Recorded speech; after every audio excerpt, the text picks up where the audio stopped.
Hello बच्चों, welcome to physics class. बेटा today what we are going to discuss, we will discuss resonance in LCR circuit। तो बेटा ये word आपने 11th class में सुना होगा, रेजोनेंस, वेव्स एंड ऑसिलेशंस वाले चैप्टर में रेजोनेंस वाला वर्ड आपने 11th क्लास में सुना था। रेजोनेंस आपका मैकेनिक्स में भी पॉसिबल है और रेजोनेंस आपका इलेक्ट्रॉनिक सर्किट्स में भी पॉसिबल है। रेजोनेंस का मीनिंग क्या है मैकेनिक्स में? रेजोनेंस वो कॉन्सेप्ट है जिससे मैकेनिक्स के अंदर आप किसी टाइप ऑफ मोशन में रेजिस्टेंस को मिनिमाइज कर सकते हो। What does it mean? अगर कोई ऑब्जेक्ट आपका ऑसिलेट कर रहा है और आपको उसका डिस्प्लेसमेंट, उसका एम्पलीट्यूड मैक्सिमम बनाना है, तो जिस फ्रीक्वेंसी से ऑब्जेक्ट आपका ऑसिलेट कर रहा है, अगर उसी फ्रीक्वेंसी से आप उस ऑब्जेक्ट को फीडबैक दोगे, अगर आप उसी फ्रीक्वेंसी से उस ऑब्जेक्ट के ऊपर फोर्स लगाओगे, तो उस ऑब्जेक्ट के एम्पलीट्यूड मैक्सिमम डिस्टेंस वाले हो जाएंगे, उस ऑब्जेक्ट का डिस्प्लेसमेंट मैक्सिमम हो जाएगा और उस ऑब्जेक्ट के मोशन में रेजिस्टेंस मिनिमाइज हो जाएगा। तो आपके सामने एक सिंपल सा एग्जाम्पल है। ये एक सिंपल पेंडुलम है। अगर ये सिंपल पेंडुलम एफ फ्रीक्वेंसी से ऑसिलेट कर रहा है, तो ड्यू टू ए रेजिस्टेंस इसके oscillations after some time slow हो जाएंगे और इसका एम्पलीट्यूड टाइम के साथ साथ डिक्रीज करता जाएगा, क्योंकि एयर फ्रिक्शन की वजह से यहाँ पर इसकी काइनेटिक एनर्जी कम होती जाएगी और जिससे इसके एम्पलीट्यूड स्मॉलर स्मॉलर होते जाएंगे। तो अगर आप इस सिंपल पेंडुलम को, इस metallic Bob of simple pendulum को रेगुलर फीडबैक दोगे, इसको रेगुलर फोर्स मिलेगा, तो इसके एम्पलीट्यूड मैक्सिमम डिस्प्लेसमेंट वाले हो सकते हैं। इस ऑसिलेशन में, इस ऑसिलेटिंग मोशन में आपको एम्पलीट्यूड मैक्सिमम मिल सकता है। बट कंडीशन क्या है कि जो फ्रीक्वेंसी यहाँ पर मेटालिक बॉब की है, अगर आप उसी फ्रीक्वेंसी से फोर्स यहाँ मेटालिक बॉब पर लगाओगे, तो उस केस में इसके एम्पलीट्यूड मैक्सिमम हो जाएंगे और दोनों साइड इसका डिस्प्लेसमेंट मैक्सिमम रहेगा और इसके मोशन में रेजिस्टेंस मिनिमाइज हो जाएगा। तो इसी टाइप से 11th क्लास में एक सिंपल सी एक्टिविटी थी।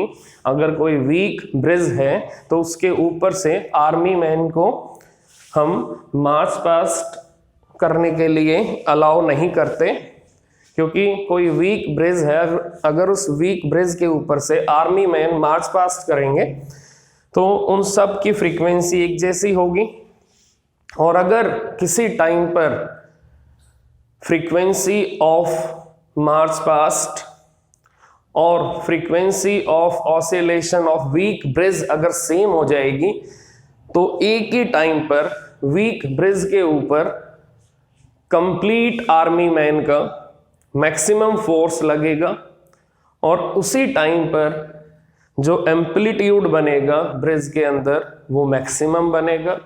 अब उस मैक्सिमम एम्पलीट्यूड की वजह से ब्रिज का डिस्प्लेसमेंट मैक्सिमम हो जाएगा और उस ब्रिज के ब्रेक होने के चांस मैक्सिमम हो जाएंगे।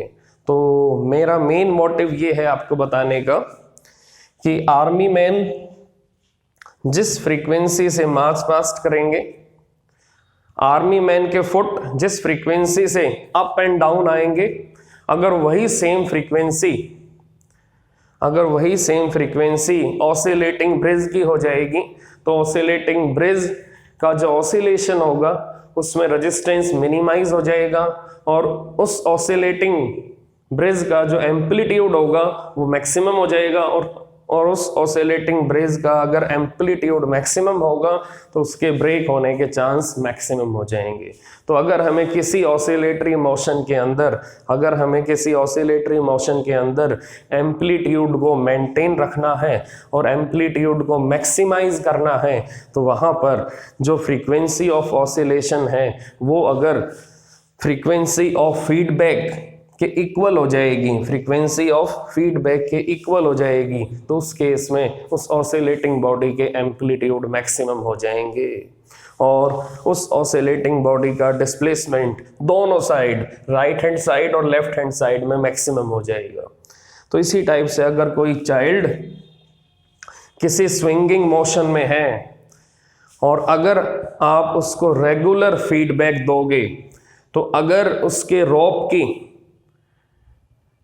रोप की जो ऑसिलेशंस की फ्रीक्वेंसी है, जिस स्विंग पर वो चाइल्ड बैठा है और वो स्विंग अगर रोप के थ्रू काम कर रहा है, तो अगर जो स्विंग है उसके अंदर रोप है और रोप की जो ऑसिलेशंस की फ्रीक्वेंसी है, वो फ्रीक्वेंसी आपकी फीडबैक की फ्रीक्वेंसी के अगर इक्वल होगी, तो उस केस में चाइल्ड का एम्पलीट्यूड मैक्सिमम होगा, चाइल्ड का डिस्प्लेसमेंट मैक्सिमम होगा और उस केस में चाइल्ड के ऑसिलेटरी मोशन में रेजिस्टेंस मिनिमम हो जाएगा। तो अगर आप इस एक्टिविटी को रेजोनेंस से रिलेट करोगे तो कैसे रिलेट करोगे कि अगर कोई चाइल्ड आपका स्विंगिंग मोशन में है और अगर आपको उसके स्विंगिंग मोशन को मेंटेन रखना है, तो आपको उसको रेगुलर फीडबैक देनी पड़ेगी। अब वो जो स्विंगिंग मोशन है, अगर उसकी फ्रीक्वेंसी f है और आपकी फीडबैक देने की फ्रीक्वेंसी भी f है, आपको मालूम है इतने टाइम में चाइल्ड आपके पास आएगा, फिर आप चाइल्ड को यहाँ से पुश करोगे, तो अगर आपको उस चाइल्ड को रेगुलर फीडबैक देनी है तो आपको चाइल्ड की ऑसिलेशंस की फ्रीक्वेंसी मालूम होनी चाहिए और उसी फ्रीक्वेंसी से आपको उसको यहाँ से पुश करना पड़ेगा।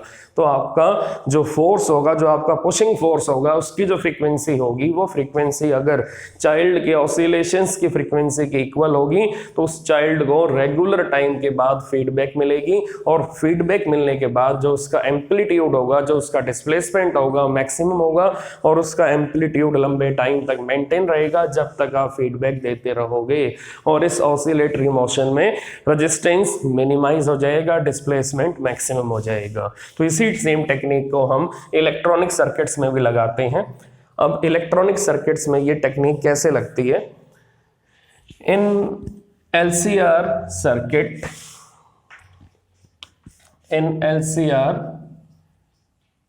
circuit we have three elements.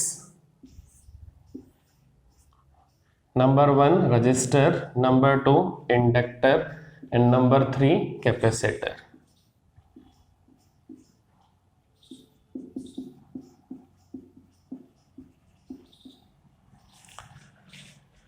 Now if we have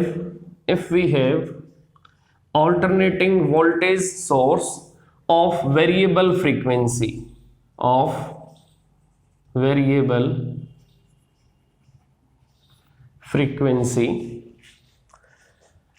then we have different current at different frequency. Then we have different current at different frequency. Now what will happen, अगर हम इस सोर्स की frequency को बार बार change करेंगे तो हमें एक frequency ऐसी मिलेगी जिस फ्रीक्वेंसी पर सर्किट के अंदर करंट आपका मैक्सिमम हो जाएगा। तो वो फ्रीक्वेंसी हमारी मैक्सिमम करंट को कैरी करने के लिए रेस्पॉन्सिबल होगी। वो फ्रीक्वेंसी सर्किट के अंदर मैक्सिमम करंट को फ्लो कराने के लिए रेस्पॉन्सिबल होगी। अब उस फ्रीक्वेंसी का क्या नेम होगा? उस फ्रीक्वेंसी पर सर्किट का रेजिस्टेंस मिनिमाइज कैसे हो जाएगा? क्योंकि मैक्सिमम करंट आपका कब फ्लो करेगा? जब सर्किट का इंपीडेंस मिनिमाइज होगा। तो हम सबसे पहले सोर्स कैसा लेंगे? वेरिएबल फ्रीक्वेंसी वाला लेंगे। हम इसकी फ्रीक्वेंसी को बार बार चेंज करेंगे और हमें एक फ्रीक्वेंसी ऐसी मिलेगी जिसपे सर्किट के अंदर करंट को मिनिमम इंपीडेंस मिलेगा और करंट की मैक्सिमम वैल्यू सर्किट के अंदर प्रेजेंट होगी और सर्किट मैक्सिमम करंट को अलाउ करेगा। तो वो फ्रीक्वेंसी आपकी रेजोनेंट फ्रीक्वेंसी होगी, वो फ्रीक्वेंसी आपकी रेजोनेंट फ्रीक्वेंसी होगी। उस फ्रीक्वेंसी पर क्या होगा, उस फ्रीक्वेंसी पर XL और XC दोनों इक्वल आ जाएंगे। उस फ्रीक्वेंसी पर XL और XC दोनों इक्वल आ जाएंगे। इट मींस हमें हिट एंड ट्रायल मेथड यहाँ यूज करना है और जो हमारा सोर्स है इसकी फ्रीक्वेंसी को चेंज करना है। चेंज करने से क्या होगा, एक फ्रीक्वेंसी ऐसी आएगी जिसपे XL और XC इक्वल हो जाएंगे और उस फ्रीक्वेंसी पर क्या होगा, उस फ्रीक्वेंसी पर करंट सर्किट के अंदर मैक्सिमम हो जाएगा, रेजिस्टेंस सर्किट के अंदर मिनिमाइज हो जाएगा। इट मींस अगर XL और XC दोनों इक्वल हो जाएंगे तो इम्पीडेंस का मीनिंग क्या है, impedance equal to √R² plus XL minus XC whole square.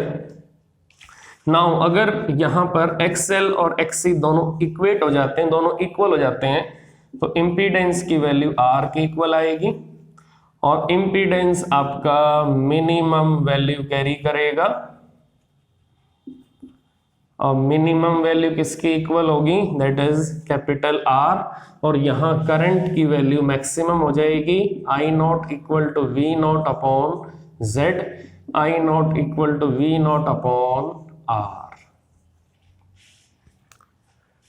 तो सर्किट के अंदर जिन कंडीशंस में रेजिस्टेंस मिनिमाइज होगा, जिस प्रोसेस के थ्रू रेजिस्टेंस मिनिमाइज होगा उस प्रोसेस को हम रेजोनेंस बोलेंगे और उन कंडीशंस को हम बोलेंगे कंडीशंस ऑफ रेजोनेंस।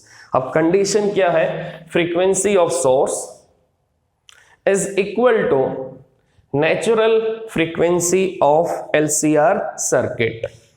जो फ्रीक्वेंसी आपकी XL और XC के बीच में बनेगी, यहां जो फ्रीक्वेंसी आपकी डेवलप होगी, जिस नेचुरल फ्रीक्वेंसी पर LCR सर्किट में एनर्जी आपकी ऑसिलेट करेगी, वो नेचुरल फ्रीक्वेंसी अगर सोर्स की फ्रीक्वेंसी के इक्वल हो जाएगी तो उस केस में क्या होगा, उस केस में रेजोनेंस अक्कर होगा और उस केस में सर्किट के अंदर रेजिस्टेंस और इंपीडेंस मिनिमम हो जाएगा और करंट की वैल्यू मैक्सिमम हो जाएगी। तो सिंपल वे से हम डिफाइन करेंगे अब रेजोनेंस को, the process through which frequency of source is equal to natural frequency of LCR circuit is known as resonance, is known as resonance। तो resonance का मीनिंग frequency, resonance का meaning frequency of source is equal to natural frequency of LCR circuit or device।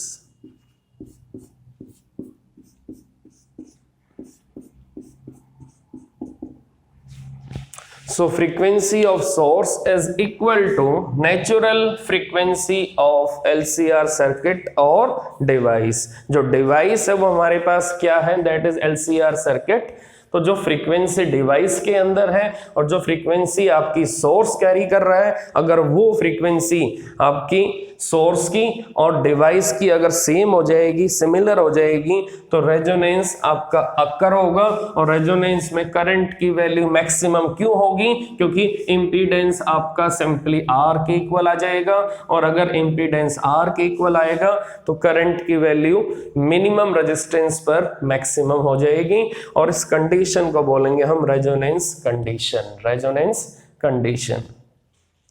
तो अब हमने resonance को define कर लिया, अब हम रेजोनेंस को यहां पर डिस्कस करेंगे, एक्सप्लेन करेंगे। रेजोनेंस LCR सर्किट में कौन सी फ्रीक्वेंसी बनाएगा और किस फ्रीक्वेंसी पर करंट आपका रेजोनेंस के अंदर मैक्सिमम होगा। तो अब चेक करते हैं frequency of resonance, that is resonant frequency, that is resonant frequency. तो हम यहां से फ्रीक्वेंसी को वेरी करेंगे और एक ऐसी फ्रीक्वेंसी आपको मिलेगी जिसपे XL XC के इक्वल हो जाएगा। It means omega L equal to 1 upon omega C. Now omega square equal to 1 upon LC. Omega equal to under root 1 upon LC. Now F equal to 1 upon 2 pi under root LC, and that frequency is known as resonant frequency. That frequency is known as resonant frequency. Now this is resonant frequency. तो जिस frequency of source पर inductor और capacitor के अंदर जो natural frequency है वो अगर करंट को मैक्सिमम करेगी, then that frequency is known as resonant frequency. So the frequency of source at which LCR circuit allow maximum current to pass through inductor, capacitor and resistor, then that frequency of source is known as resonant frequency. Now this is resonant frequency. तो हमें basically frequency of source को change करना है और एक ऐसी frequency यहाँ पर एडजस्ट करनी है जिस पर करंट की वैल्यू सर्किट के अंदर मैक्सिमम हो जाएगी, रेजिस्टेंस की वैल्यू मिनिमम हो जाएगी.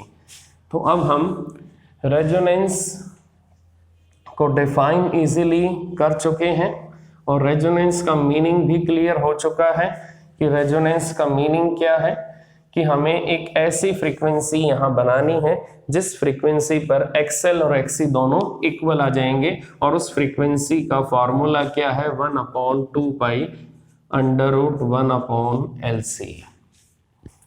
Under root 1 upon LC.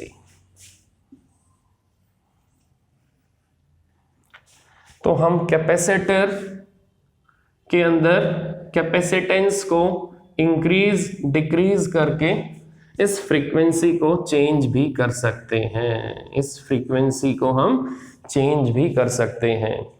तो हम कैपेसिटर के अंदर कैपेसिटेंस को इंक्रीज डिक्रीज करके रेजोनेंट फ्रीक्वेंसी को चेंज भी कर सकते हैं. अब ये टेक्निक आपकी कहाँ यूज होती है? टेक्निक आपकी यूज होती है इन ट्यूनिंग ऑफ FM चैनल्स. अगर आपको 93.5 मेगाहर्ट्ज सुनना है और अगर आपको 98.3 मेगाहर्ट्ज सुनना है, तो आप अपने मोबाइल फ़ोन के अंदर अगर 93.5 मेगाहर्ट्ज सेट करोगे, ये आपका मोबाइल फ़ोन है, तो मोबाइल फ़ोन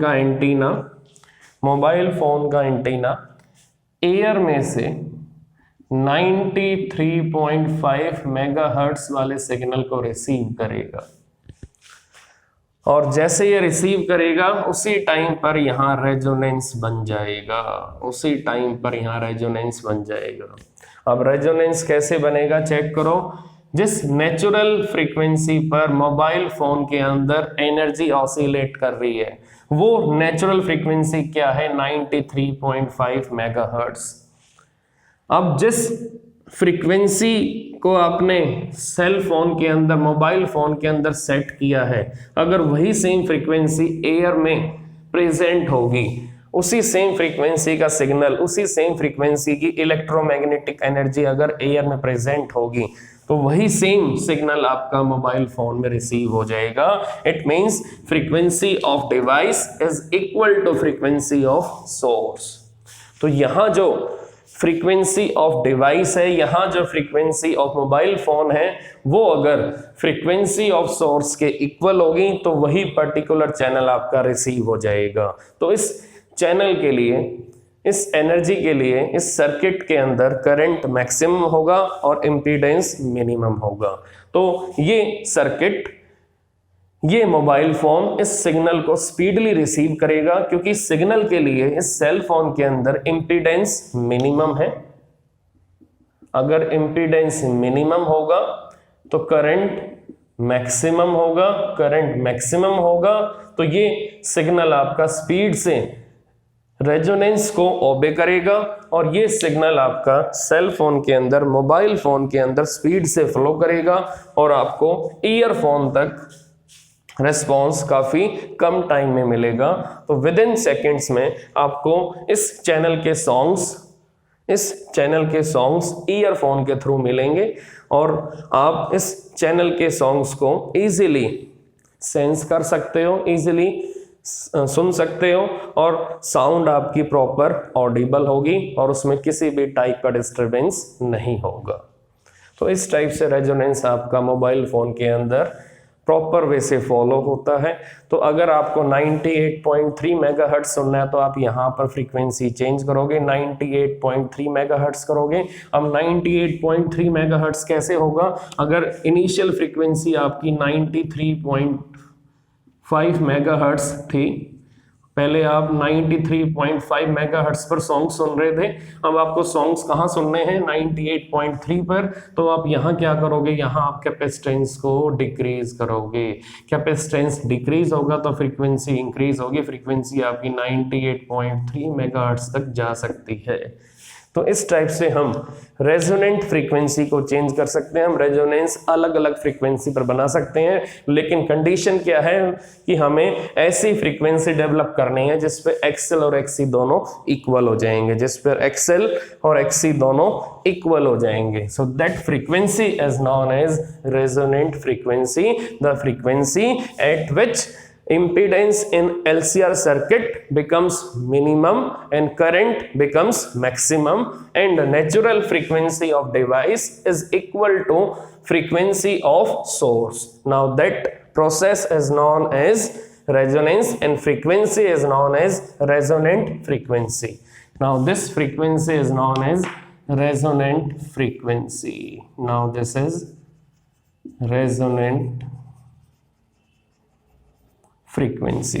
तो अब हम यहाँ पर रेजोनेंस कॉन्सेप्ट का करंट के साथ रिलेशन बनाएंगे। अब हम करंट का वेरिएशन चेक करेंगे फ्रीक्वेंसी के साथ। अब हम करंट का वेरिएशन चेक करेंगे फ्रीक्वेंसी ऑफ सोर्स के साथ। अगर हम फ्रीक्वेंसी को बार बार वेरी करेंगे तो करंट पर क्या इफेक्ट आएगा वो हम चेक करने वाले हैं। Now relation of current with frequency, you can take F, you can take omega.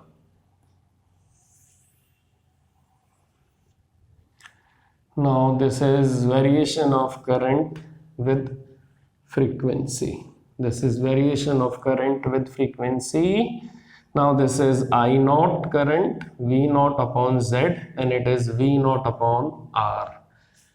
Now this is I naught upon under root 2, I naught upon under root 2, and it is I RMS. Now this is omega 1, omega 2, and this is resonant angular frequency omega r. Now this is delta omega, again this is delta omega. तो हमने यहाँ पर current का variation set किया है किसके साथ? Frequency के साथ। तो हम यहाँ पर करंट का जो वेरिएशन है चेक कर रहे हैं फ्रीक्वेंसी के साथ कि करंट फ्रीक्वेंसी के साथ कैसे वेरी करेगा, करंट फ्रीक्वेंसी के साथ किस टाइप से रिलेशन बनाएगा, वो हम यहाँ स्टडी करने वाले हैं बेटा। तो सबसे पहले आप चेक करो, अगर आपके पास कोई LCR सर्किट है, अगर आपके पास कोई LCR सर्किट है और LCR सर्किट में अगर अभी रेजोनेंस अक्कर नहीं हुआ है तो यहां पर करंट आपका कौन सा फ्लो करेगा? That is IRMS। चेक करो, अगर आपने LCR सर्किट यहां एज्यूम किया है और अभी यहां पर LCR सर्किट में रेजोनेंस अक्कर नहीं हुआ है तो उस केस में क्या होगा?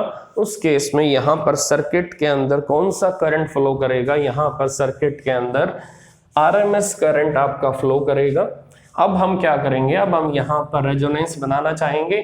अब रेजोनेंस कैसे बनेगा, हम यहाँ पर फ्रीक्वेंसी ऑफ सोर्स को चेंज करेंगे।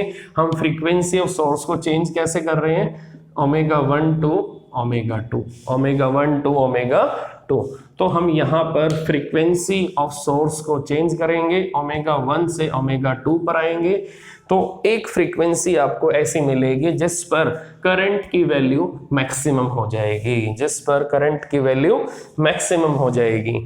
तो हमें यहाँ पर एक ऐसी फ्रीक्वेंसी बनानी है जिस पे करंट आपका एकदम से मैक्सिमम हो जाएगा। तो हम क्या करेंगे, हम यहाँ पर सोर्स की फ्रीक्वेंसी को चेंज करेंगे, ओमेगा 1 टू ओमेगा 2 करेंगे। तो हम चलेंगे ओमेगा 1 से और हमारा डेस्टिनेशन क्या होगा, ओमेगा 2। तो ओमेगा 1 पर सर्किट में करंट कौन सा फ्लो कर रहा है, IRMS। तो हमने यहाँ पर करंट कौन सा लिया है ओमेगा 1 के लिए, IRMS। Now this is IRMS। तो LCR सर्किट के अंदर जो ट्यूनिंग होगी, जो फ्रीक्वेंसी चेंज होगी, उसको हम ट्यूनिंग नेम से, हम उसको ट्यूनिंग के नेम से बुलाएंगे। फ्रीक्वेंसी को चेंज करना मींस हम ट्यूनिंग कर रहे हैं, और ट्यूनिंग का मीनिंग क्या है कि हम फ्रीक्वेंसी को ओमेगा 1 से ओमेगा 2 तक लेके जाएंगे, और ओमेगा 1 पर सर्किट के अंदर करंट कौन सा होगा, दैट इज IRMS। तो अब हम फ्रीक्वेंसी को चेंज कर रहे हैं, हम ओमेगा 1 से आएंगे ओमेगा R पर। तो ओमेगा R पर हमें क्या मिलेगा, सर्किट के अंदर हमें सर्किट के अंदर करंट मैक्सिमम मिलेगा। So at resonant angular frequency omega R, current I equal to I naught, current I equal to I naught. तो ओमेगा R पर आने के बाद आपको करंट मैक्सिमम मिलेगा। इट मींस ओमेगा R पर आपका इम्पीडेंस कैसा है, इम्पीडेंस आपका मिनिमम है, और XL इक्वल टू XC है। फिर अगर हम ओमेगा R से आगे जाएंगे तो दोबारा से सर्किट के अंदर आपका RMS करंट फ्लो करना स्टार्ट कर देगा। तो अगर हम ओमेगा R से आगे जाएंगे तो दोबारा से सर्किट के अंदर आपका RMS करंट फ्लो करना स्टार्ट करेगा। अब ओमेगा 2 पर आपको मैक्सिमम करंट नहीं मिलेगा, ओमेगा 2 पर आपको IRMS मिलेगा।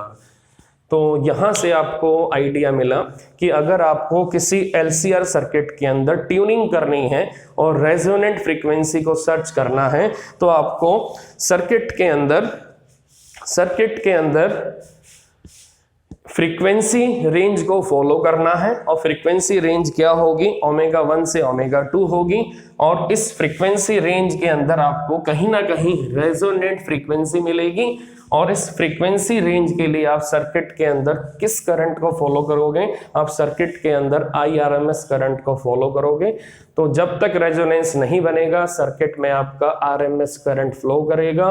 जब रेजोनेंस बन जाएगा, जब XL XC के इक्वल आ जाएगा, जिस फ्रीक्वेंसी पर XL और XC इक्वल हो जाएंगे उसी टाइम पर आपका रेजोनेंस बन जाएगा, और रेजोनेंस बनने के बाद ओमेगा R पर करंट की वैल्यू आपकी मैक्सिमम आ जाएगी।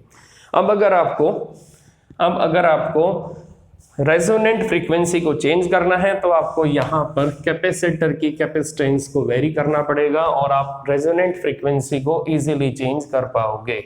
तो अगर आपको रेजोनेंट फ्रीक्वेंसी को चेंज करना है तो आपको यहाँ पर कैपेसिटर की कैपेसिटेंस को चेंज करना पड़ेगा। तो इस टाइप से करंट आपका फ्रीक्वेंसी के साथ वेरी करेगा। जब ओमेगा R आ जाएगा करंट आपका मैक्सिमम हो जाएगा, और जब ओमेगा R से आप आगे जाओगे करंट आपका दोबारा से डिक्रीज करेगा, और अगर ओमेगा R से पहले आओगे तो करंट आपका I नॉट से कम हो जाएगा, I नॉट से नीचे आ जाएगा। तो यहाँ पर आप चेक करो कि ओमेगा R के दोनों साइड सिमेट्रिकल एरिया बनेगा। ओमेगा R के दोनों साइड आपकी ओमेगा R से राइट हैंड साइड में और ओमेगा R के लेफ्ट हैंड साइड में आपको सेम गैप ऑफ फ्रीक्वेंसी मिलेगा। यहाँ भी गैप सेम है, यहाँ भी गैप सेम है। इसका मीनिंग ओमेगा R के दोनों साइड सिमेट्रिकल फ्रीक्वेंसी मिलेगी आपको। So omega R is having symmetrical frequency on both sides such as left hand side and right hand side. तो अगर यहाँ भी आपको सेम गैप मिलेगा, यहाँ भी सेम गैप मिलेगा, तो ओमेगा 1 से ओमेगा 2 तक का डिस्टेंस क्या होगा, that is 2 times of delta omega. Now bandwidth वाला कॉन्सेप्ट अब यहाँ पर आएगा। बैंडविड्थ का मीनिंग जिस विड्थ ऑफ फ्रीक्वेंसी के अंदर आपने रेजोनेंट फ्रीक्वेंसी को सर्च किया है, जिस विड्थ ऑफ फ्रीक्वेंसी के अंदर आपने रेजोनेंट फ्रीक्वेंसी को सर्च किया है, उस विड्थ को हम क्या बोलेंगे? That is band width. तो जिस रेंज ऑफ फ्रीक्वेंसी के अंदर आपने रेजोनेंट फ्रीक्वेंसी को सर्च किया है, उस रेंज ऑफ फ्रीक्वेंसी को हम क्या बोलेंगे? उस रेंज ऑफ फ्रीक्वेंसी की विड्थ को हम क्या बोलेंगे? That is band width. That is band width. जैसे एफएम के चैनल्स आपके 87.5 मेगाहर्ट्ज से 120 मेगाहर्ट्ज तक होते हैं, तो एफएम का बैंड विड्थ क्या बनेगा? 120 अपर फ्रीक्वेंसी माइनस लोअर फ्रीक्वेंसी। तो इस प्रॉपर विड्थ के अंदर आपको सारे के सारे एफएम के चैनल्स मिलेंगे। तो उसी टाइप से आप यहां चेक करो, आपको ओमेगा आर किस विड्थ में मिलेगा? विड्थ क्या होगी? ओमेगा 2 माइनस ओमेगा 1, और ये विड्थ किसके इक्वल होगी? Double of delta omega. Now this is double of delta omega. Now bandwidth is equal to omega 2 minus omega 1, and it is equal to twice of delta omega. तो आपके पास bandwidth आ चुकी है।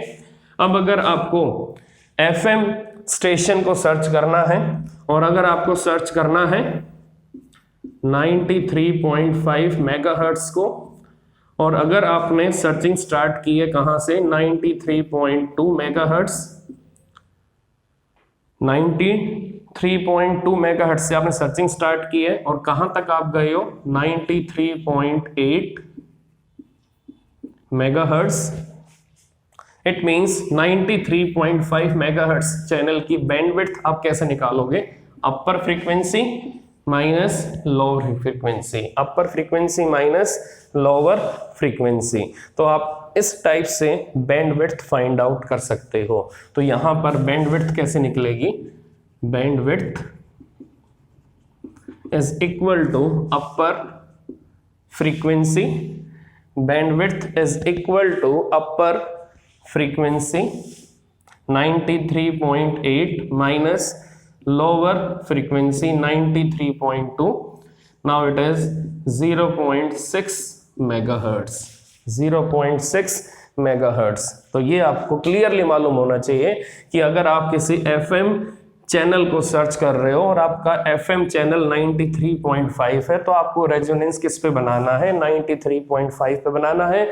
और अगर आप इसकी सर्चिंग कहां से कर रहे हो? 93.2 से 93.8 तक, तो जो बैंडविड्थ आएगी, बैंडविड्थ आपकी 0.6 मेगाहर्ट्ज आएगी। और अगर आपको चैनल को स्पीड से सिलेक्ट करना है, आपको चैनल की ट्यूनिंग स्पीड से करनी है, तो चैनल की बैंडविड्थ को आपको नैरो बनाना पड़ेगा। तो जितनी नैरो बैंडविड्थ होगी उतनी सिलेक्टिविटी आपकी बेटर होगी। Narrow bandwidth, better selectivity of channel, channel की सिलेक्टिविटी बेटर हो जाएगी। अगर बैंडविड्थ ब्रॉड होगी तो चैनल की सिलेक्टिविटी पुअर हो जाएगी, आपको टाइम लगेगा चैनल को सिलेक्ट करने में, डिस्टरबेंस ज्यादा आएगी, आपको प्रॉपर ऑडिबल साउंड काफी टाइम के बाद मिलेगी। तो अगर ब्रॉडनेस होगी बैंडविड्थ के अंदर तो एरर भी ज्यादा होगा, ज्यादा एरर होगा, ज्यादा डिस्टरबेंस होगी, और आपको टाइम लगेगा चैनल को ढूंढने में, चैनल की साउंड को ऑडिबल करने में आपको टाइम लगेगा।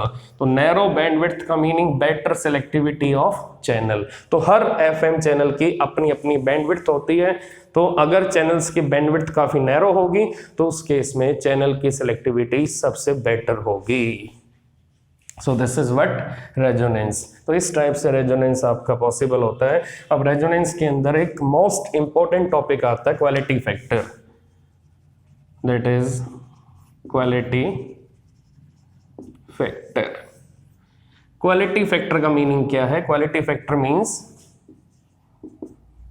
Q equal to VL upon VR और VC अपॉन VR।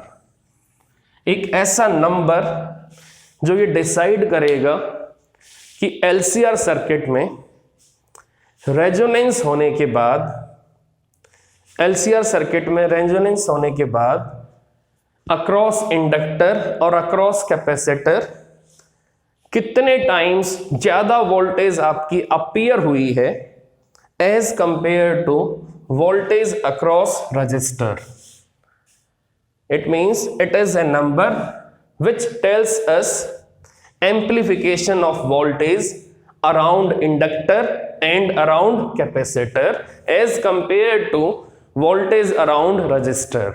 तो ये नंबर हमें ये बताएगा कि अक्रॉस इंडक्टर अक्रॉस कैपेसिटर आपकी वोल्टेज कितनी एम्पलीफाई हुई है किसके कंपैरिजन में as compare to voltage across register.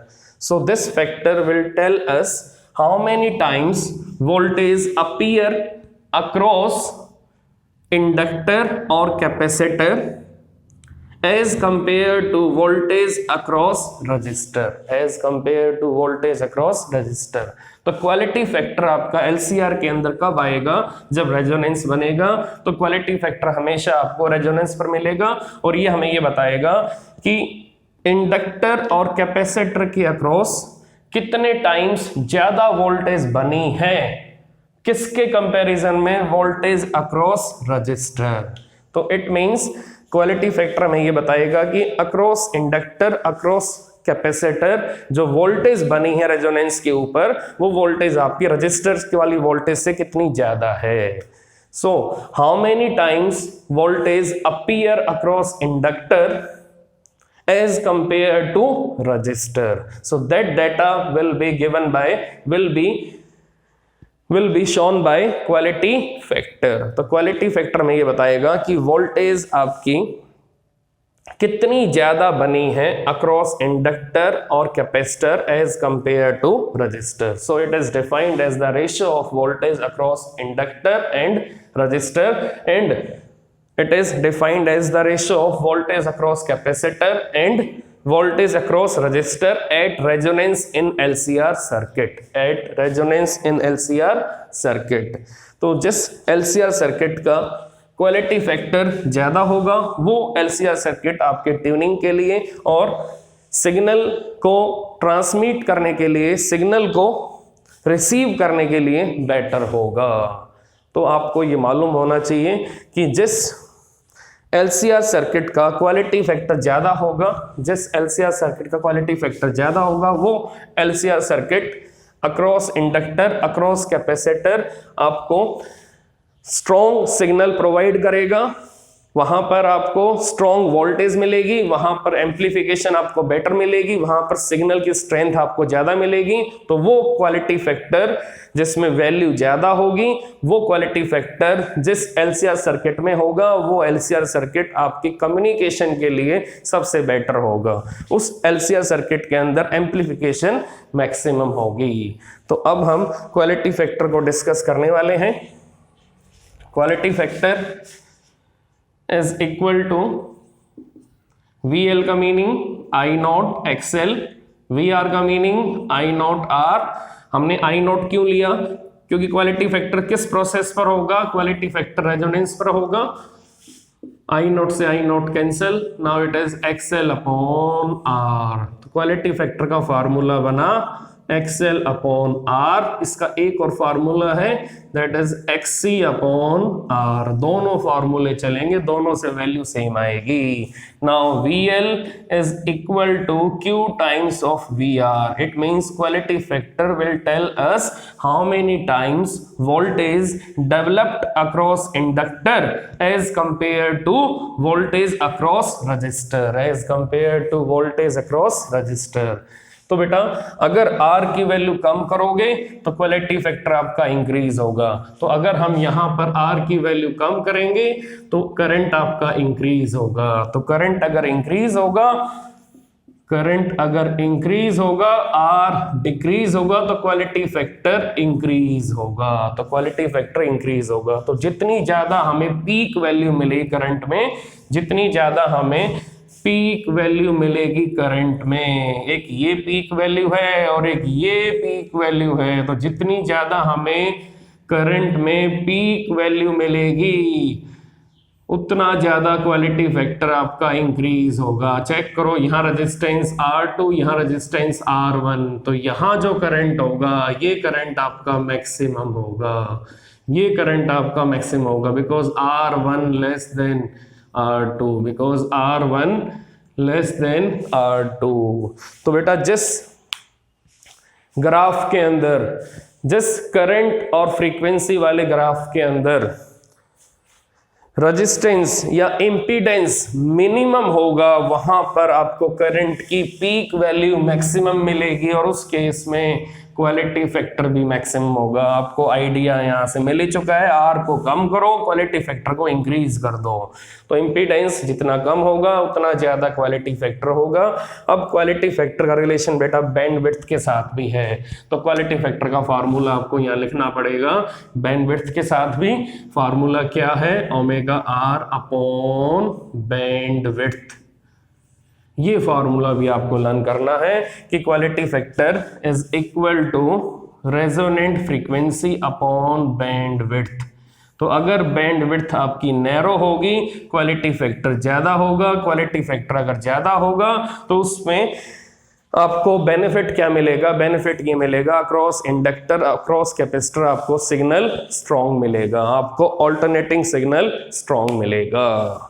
तो क्वालिटी फैक्टर जितना ज्यादा होगा एलसीआर उतना ही बेटर होगा रेजोनेंस के ऊपर। तो ये था बेटा resonance in LCR circuit and quality factor at resonance, quality factor at resonance.